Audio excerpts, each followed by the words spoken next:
Okay, so next up, let's talk about links. Um, an obvious important part of a website is that it links to other stuff in the website.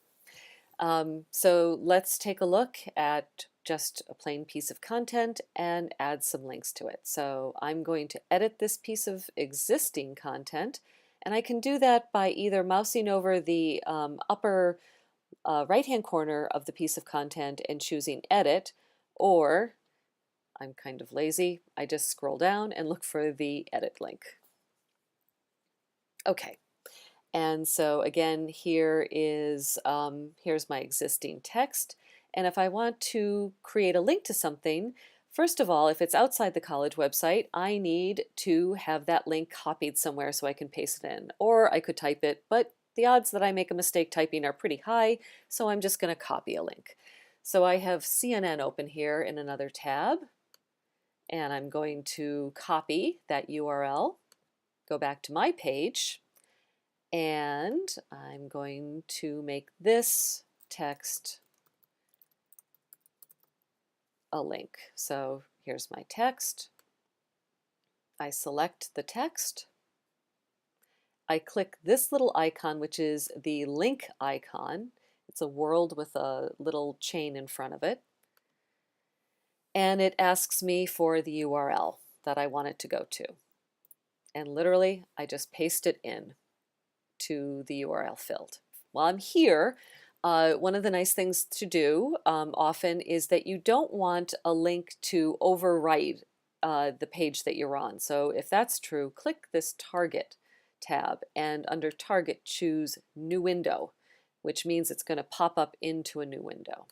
So here's my link info. And by the way, we're doing a URL to a website. You can also do an email.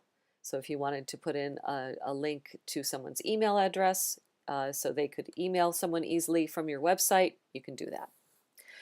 And I'm going to click OK.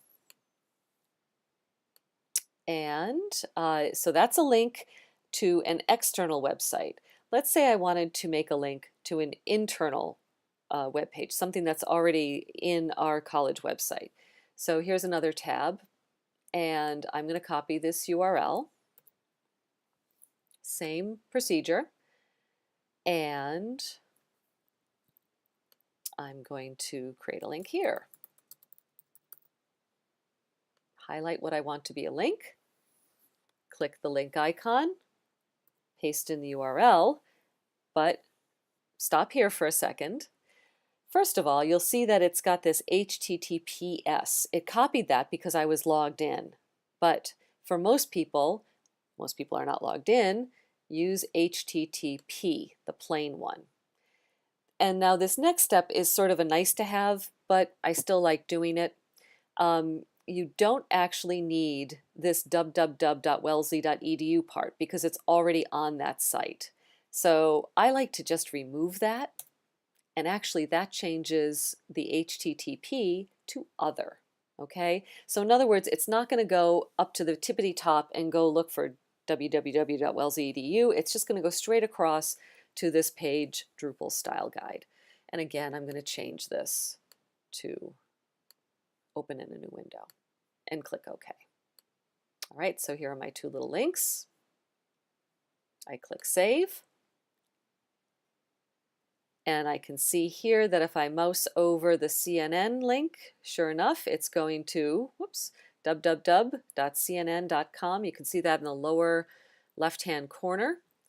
And if I mouse over the Styles Matter link, it looks like it's saying HTTPS, which I didn't want, and I didn't put it in. The reason it's showing up is because I'm logged in to Drupal. So to look at it like anyone else is going to look at it, I'm going to remove that S from my URL, which is the really quick way to look at your site even when you're logged in, as if you're not logged in. So now, again, CNN, that one looks good. And if I mouse over the other link, sure enough, it's just www.wellesley.edu Drupal style guide. And if I click on that, it opens a new little window. And here I am on the other page. So that is pretty much how you create a link in Drupal.